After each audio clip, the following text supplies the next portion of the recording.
platicarles de un proceso reflexivo que tuve hace un tiempo. Cuando visitando una institución educativa me topé a un profesor, amigo mío, a quien aprecio mucho, que hacía tiempo no veía. Entre la plática que tuvimos, una de mis preguntas que fue, ¿qué clase estás dando? ¿Qué clase estás dando este semestre? Y él me dice que la clase de estadística. Y entonces, a mí me encanta la estadística, yo la aplico constantemente en mi vida diaria, en mi ejercicio profesional, y atiné a decirle, qué padre que estás dando la clase de estadística, me encanta la estadística. Y para mi sorpresa me responde que a él no. Y no solamente me responde que a él no, sino me da razones, motivos por los cuales no. Pero de todo lo que él me dijo, hay una frase que en lo personal me causó en ese momento, era la primera vez que la escuchaba, y me causó un shock, un impacto así, ¿cómo me estás diciendo eso? Y me dice, mira Erika, es que para mí la estadística es la prostituta de las matemáticas. Entonces yo dije, ¿qué me estás diciendo? Que la estadística es la prostituta de las matemáticas. Y me dijo sus razones y me dijo su por qué. La estadística era la prostituta de las matemáticas. Yo llegué a la oficina, realmente hasta lo compartí, ¿qué creen que me acaban de decir? Y estaba yo en un proceso que duró mucho tiempo tratando de reflexionar el por qué, no solamente él, sino he escuchado a lo largo de mi ejercicio profesional críticas hacia esta ciencia. Pero ¿qué es para mí la estadística para hacer este proceso reflexivo? Más allá de un concepto académico, por ejemplo, más allá de lo que nosotros decimos, sí que es una ciencia exacta, sí lo es. La estadística no solamente es transversal a todas las disciplinas, porque se requiere para la física, para la química, para la medicina, para la economía. Todas estas ciencias la requieren para su proceso de investigación científica, las empresas para su proceso de toma de decisiones, pero en fin, más allá de todo esto, para mí nosotros somos los seres humanos la prueba diaria de la aplicación de la estadística, su uso y su aplicación. Yo creo que desde que nacemos hasta que morimos, si nosotros pensamos en nuestra línea de vida, ¿sí? Desde que naces hasta que mueres, vas tomando decisiones a partir de tu aprendizaje, de tu proceso diario de aprendizaje, de lo que observas desde que eres niño y empiezas a llevarte toda la boca para tratar de experimentar y probar las cosas hasta que llegas a edad madura. Todo tu proceso de toma de decisiones es a partir de estas observaciones que vas tomando de manera individual. Alguna ocasión yo tuve la oportunidad de hacer una investigación con gente de campo. A mí me sorprendía, yo no sé si ustedes han tenido la oportunidad de platicar gente de campo, a mí me sorprendía ver cómo sin un reloj o sin ningún aparato que les dijera el clima, ellos te podían decir con exactitud muy interesante la hora, o incluso con ver el cielo y ciertas características. Te decían, ¿sabes que la semana que entra va a llover o va a caer una helada y tenemos que proteger nuestras cosechas o nuestra siembra, etcétera? ¿Cómo pueden ellos decir eso? ¿Acaso la gente del campo tiene, no sé, algún don especial que no tenemos la gente de ciudad? Claro que no. Tiene que ver con su proceso diario de observaciones desde que nacen y que están ahí en este proceso que los ayuda a predecir con bastante exactitud situaciones como el clima o el tiempo, y que nosotros acá necesitamos un aparato y estar checando cómo va a estar el clima el día de hoy, ¿no? O qué va a suceder en ciertas horas. Es este proceso y es este tema el que a mí me impactaba. El por qué me decía eso. Y quiero reflexionar sobre algunas de las cosas que me decía, ¿no? Por ejemplo, una situación que me preguntaba, Erika, es que tú quieres medir todo, con estadística quieren medir todo, lo objetivo y lo subjetivo, y el tema no es en lo objetivo, porque el objetivo a lo mejor no genera dudas. Por ejemplo, un dato que puedes cuantificar, como la edad. Si yo tomo datos como la edad, el peso, etcétera, son temas que puedes medir y puedes llegar a hacer mediciones estadísticas sobre ello. Pero lo subjetivo, por ejemplo, el amor. ¿Cómo me dices que puedes medir un tema subjetivo como el amor? Y decirme cuando el amor es algo que a lo mejor tú puedes sentir que amas mucho a una persona y estás en el nivel máximo de amor, cuando para otra persona el amor es algo en otro nivel, ¿no? Es algo muy subjetivo. ¿Cómo lo puedes medir? Y yo le decía que sí. Claro que sí.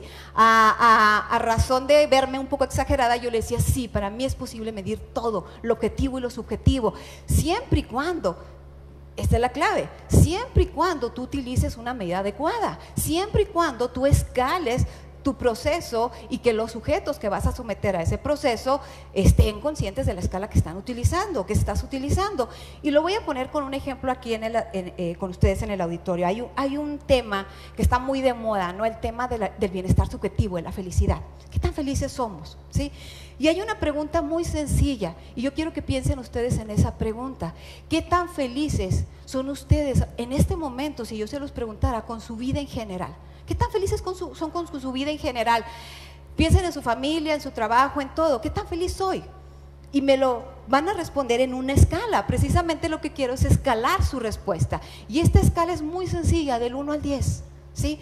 Yo intento que todos ustedes me digan en una escala del 1 al 10 qué tan felices son. Si ustedes me dijeran un 1, implica que son totalmente infelices. No hay felicidad en su vida. Si ustedes me dicen un 10, implica que están en su máximo de felicidad, son totalmente felices. Y les pido que piensen, claro que no me lo van a poder decir, y se sitúen en un número de estos, en una escala de 1 al 10. Yo estoy convencida que todos pudieron ubicarse en este parámetro que les estoy dando, en una escala del 1 al 10. Y si yo hubiera tomado esa información de una manera adecuada y si yo hubiera hecho procesos, yo pudiera sacar estadísticas sobre la felicidad que en general siente cada uno de los asistentes que están aquí. Pudiera haber sacado frecuencias, pudiera haber sacado promedios, porque mi escala, a pesar de ser un dato subjetivo, como es la felicidad, la traté de medir de forma numérica, y entonces puedo sacar el promedio de la felicidad de esta sala. Y sí, para mí es posible medir todo, siempre y cuando utilices una escala adecuada, siempre y cuando la escala sea comprensible para todos los sujetos, y entonces algo que es tan subjetivo lo puedes medir y lo puedes escalar. Otro cuestionamiento que me decía, ok, está bien, todo quieres medir, pero ¿qué tan representativo es? ¿Cómo me puedes decir que vas y entrevistas a 1000 juarenses y de esos 1000 juarenses te dicen que son felices y tú generas inferencias sobre todos los juarenses, 1 millón de juarenses, 1.400.000 juarenses, cuando nada más entrevistaste 1000? ¿Sí? ¿Es representativo eso que me estás diciendo? ¿Es válido? ¿Cómo puedes afirmar eso? Y yo le volví a responder, claro que sí, claro que sí. Sí, solo sí, siempre y cuando la muestra que estoy tomando sea suficiente y sea representativa. Y fíjense, yo tenía un profesor de estadística que cuando nos daba clases nos lo representaba este tema con una sopa y decía, muchachos, ustedes no se tienen que tomar toda una olla de sopa, o comer toda una olla de sopa para poder describir a lo que sabe la sopa. Con una cucharada que prueben de ella pueden decir que sabe la sopa. A mí me gusta más que con una sopa representarlo con un pastel. Y el pastel que ustedes ven ahí tiene 3 distintos colores, ¿no? Como para distinguir esto. Yo no necesito comerme todo el pastel para poder describir el pastel. Es más, el proceso de observación es un proceso científico y yo pudiera simplemente observar y poderlo describir, pero no pudiera hablar de su consistencia o de su sabor porque no lo he probado. Si yo quiero ir más allá tendría que probarlo, pero también, ojo, si yo de este pastel pruebo solamente la parte roja, ¿sí?, yo tendría que decir que solamente estoy describiendo y representando la parte roja. Si yo tomara la parte blanca, yo tendría que hacer en mi investigación aclaraciones que solamente estoy representando la parte blanca. Si yo quiero hablar del pastel completo, tendría que tomar una muestra suficiente y representativa de todos sus segmentos, ¿sí? Entonces sí, definitivamente no necesito ir a entrevistar a 1.400.000 juarenses para poder sacar estadísticas e inferencias de ellos. Con una muestra representativa y suficiente, yo puedo hablar de ellos. Ok, el tema central de la prostitución de la estadística no era esto, eran los fraudes. Y este sí es un tema que yo quiero que ustedes reflexionen conmigo, los fraudes. Es decir, claro que no hablaba de fraudes científicos, es más, estamos a punto el año que entra de vivir elecciones y cuántas veces no escuchamos decir, un partido político paga una encuesta y dice, yo soy el que va a ganar, y en el mismo periodo otro partido político también pagó otra encuesta y dijo, yo soy el que va a ganar. Entonces, la estadística está al mejor postor, el que gana paga, ¿sí?, o viceversa, el que paga gana. Entonces, yo me quise, en este proceso reflexivo, ir más allá. No solamente hablar si de una agencia de investigación o si un empresario, porque a veces se ve de esta manera, con fines de lucro, manipula la estadística para su bien. Vámonos a los fraudes científicos, a la academia. Pensemos en la ciencia que utiliza, porque la estadística es una ciencia. Busqué toda una reflexión sobre fraudes científicos. La cantidad de fraudes académicos que encontré, ni se imagina, tremendo. Les traigo algunos ejemplos, nada más para que visualicen. Un médico que dice que por fin logró la clonación de un embrión humano. Se publica en revista científica. Posteriormente, esto casi le daban un Nobel, implicaba avances tremendos en la medicina, avances que pudieran llevarte a problemas como el Alzheimer, como el Parkinson, a solucionar este tipo de problemas, cuando posteriormente se descubre un fraude, que él mismo admite, hasta la cárcel lo llevaron, el tema de manipuló datos, ocultó informaciones, utilizó procedimientos inadecuados, que él mismo admite que hizo. ¿Sí? Otro caso, un doctor que dice que ha podido implantar piel de un ratón blanco, un negro en un ratón albino. Esto implicaba avances también importantísimos porque no había rechazo y se pensaba en la aplicación, en el uso en el ser humano, y entonces igual publicado en revistas científicas, arbitradas y demás, y después con solamente que unos asistentes lavaran a los ratones, se dieron cuenta que no era cierto, que la piel se estaba pudriendo de la rata y lo único que hacía era pintarlos para ocultar su fraude científico, ¿no? O el caso, por ejemplo, de estos dos físicos. Estos dos físicos anuncian al mundo que han podido crear fusión fría. Esto implicaba la generación de energía barata, energía que solucionaría muchos problemas al mundo, y nuevamente cuando se revisa su documento, cuando otros tratan de averiguarlo, nadie pudo replicar su experimento, se dan cuenta que era una falsedad, otro fraude estadístico. Y pudiera hablarles de muchos fraudes estadísticos, ¿sí? Pero más que ir a hablar de todo el mundo, pensemos en nuestras instituciones educativas.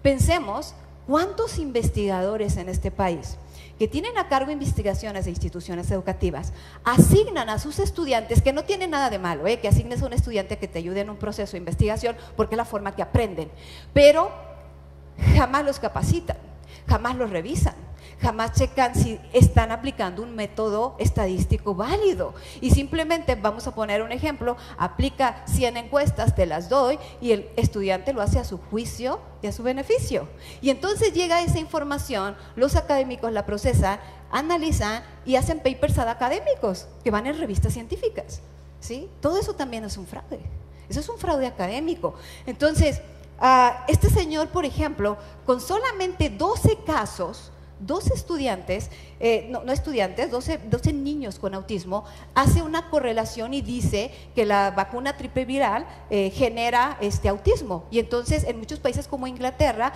dejan los papás de querer vacunar a sus hijos a partir de una observación de 12 casos, que no es representativo estadísticamente, no es suficiente estadísticamente. Entonces, vuelvo a insistir, toda esta reflexión me hizo llevar a que todos estos casos tenían algo en común. La investigación científica, la estadística que llevaban, les estaba diciendo que estaba mal, que su hipótesis no podía ser probada, que tenían que rechazar su investigación, pero no lo quisieron aceptar. Y entonces todos ellos manipularon datos, ocultaron observaciones, inventaron información con tal de tener un prestigio académico, científico e incluso muchas veces monetario, ¿sí? Y yo quiero volverles a preguntar lo que en ese entonces me dijeron: la estadística es la prostituta de las matemáticas. Eso no, la estadística es la prostituta de las matemáticas. Mi respuesta, aunque no lo crean, llegó pensando en una película. Me acordé de la película de Forrest Gump, yo no sé cuántos la vieron, a mí me encantaba esa película, y de repente me acordé de una escena en donde le preguntan que si él es estúpido. Y él contesta que su mamá siempre le dice que estúpido es quien hace estupideces. Esa fue mi respuesta a esa pregunta. No, para mí la estadística no es la prostituta de las matemáticas, porque prostituta o prostituto es quien se prostituye, y eso depende del sujeto y no del objeto.